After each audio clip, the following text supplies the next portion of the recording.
Good morning guys. Oo, tara. Samahan nyo akong tignan kung saan lumulusot yung mga aso. Dahil yung mga painom natin, nagtataka ako bakit nakakapasok pa rin. Meron naman siyang net. Kaya tara, tignan natin kung saan saan sila lumulusot. Makakainis yung mga aso dito. Ang dami pa man din nila. Dami nang nasira. Aga-aga eh. Punta tayo dito para makita natin kung saan lumulusot. Malinis na dito guys kasi nung nakarang araw nagsunog ako dito. Ayun Kaya lang pati mga kawain talaga nasunog talaga.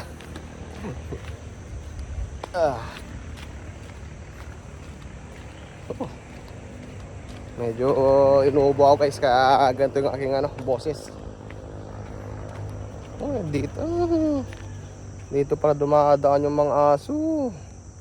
Guys diyan sila dumadaan dito. Masira na naman tong net natin. Sira na naman siya Dito sila dumadaan. Ayun yung mga pinagapakan kasi nila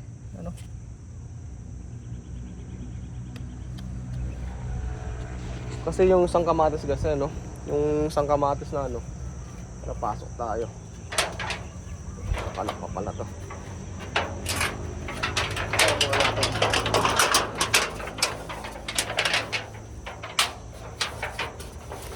Yung tanim natin dito naapakan ng mga aso. Ito guys pero nakakano na siya, nakaka-recover na. Pero siyempre sayang din kasi ang mahal ng mahal ng gas na papatubig mo dito tapos sisirain lang ng aso. Maganda ng mga tanim nating guys kamatis. Konti na lang, malapit na silang bunga. Meron ng dito meron ng bulaklak tong guys yung mga aso. Hey! Ang ganda ng pipino natin guys Meron na silang mga bulaklak Uy, ayos na pipino natin ayos yun meron pang bakas ng dito aso. Yung mga aso nila banda dito. Patubig ko lang kahapon kaya kitang kita yung mga bakas nila. Doon may sira na naman doon. Banda doon guys may sira na naman doon. Ilagyan ko na nga ng harang dito Lumulusot pa rin dito.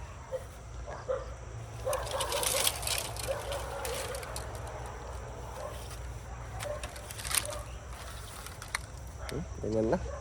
Ayusin ko lang mamaya.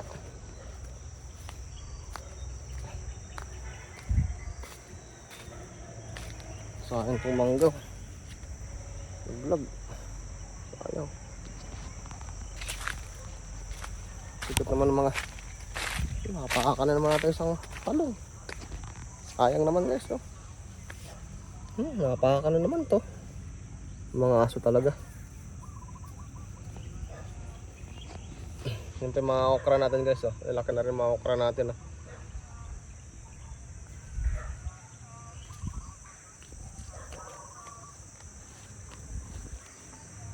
Kahit nalaglagan ako ng dito. Ayan Dito kasi dumadaan pa yung mga ibang aso. Mga galing doon sa kabahayan doon. Lumilipat pa sila dito. Mayroon ng dito, nakakadaan pa rin sila. Ang gagaling talaga ng mga aso.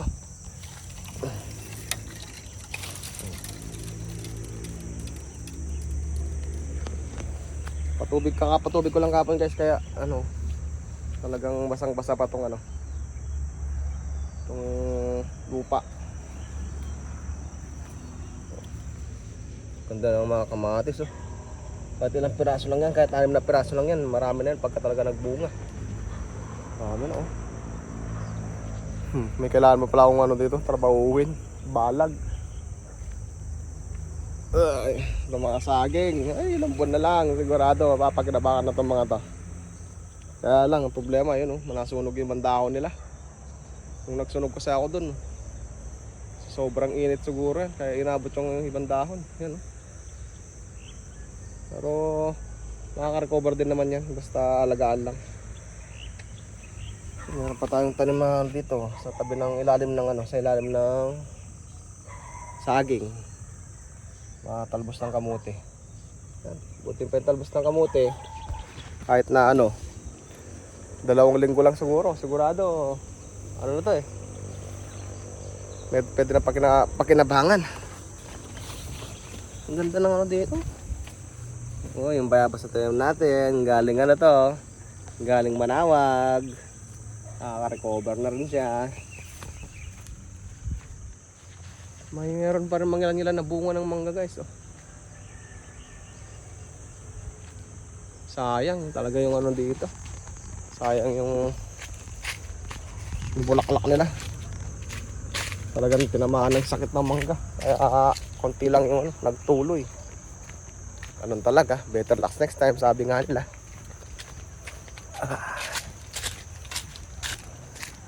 Araw ng linggo ngayon guys, kaya ano, kaya di rin tayo lumabas kasi nagsisimba tayo.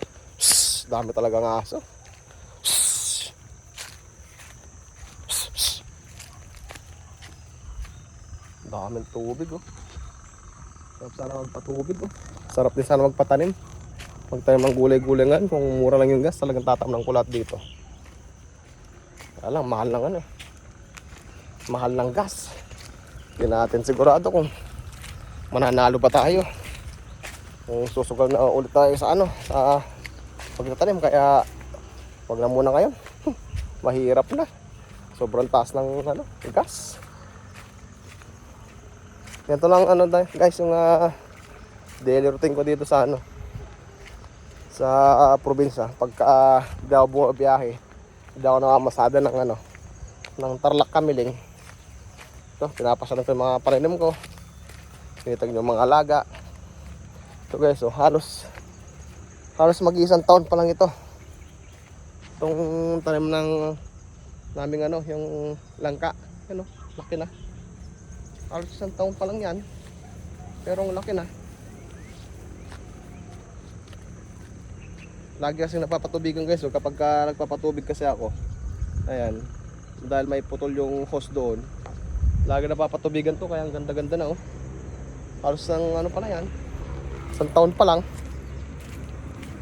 Hindi ibig sabihin, siguro nasa 3 to 4 years talaga magbubunga na to, kinabangan na.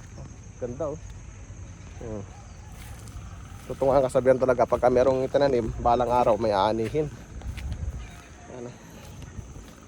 Oh, sa mga kapitbahay ko na gusto ng ano, pampagana sa pagkain, ito oh. Marami pa tayong pwedeng mapagkinabangan na sili dito. Kuha lang kayo. Marami pang bunga oh, kaysa nasisira lang. Dahil pa oh. Gustong kumuha ng ano, ng sili na pampasarap sa pagkain. Dahil pang bunga oh.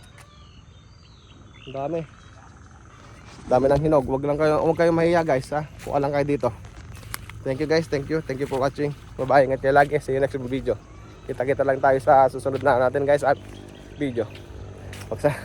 Nakakapagod kasi ano guys, yung inuubo ko, kaya pagka nagsalita akong ano, tuloy-tuloy na pagsasalita, nakakapagod din. So ingat na lang guys, bye bye, thank you for watching.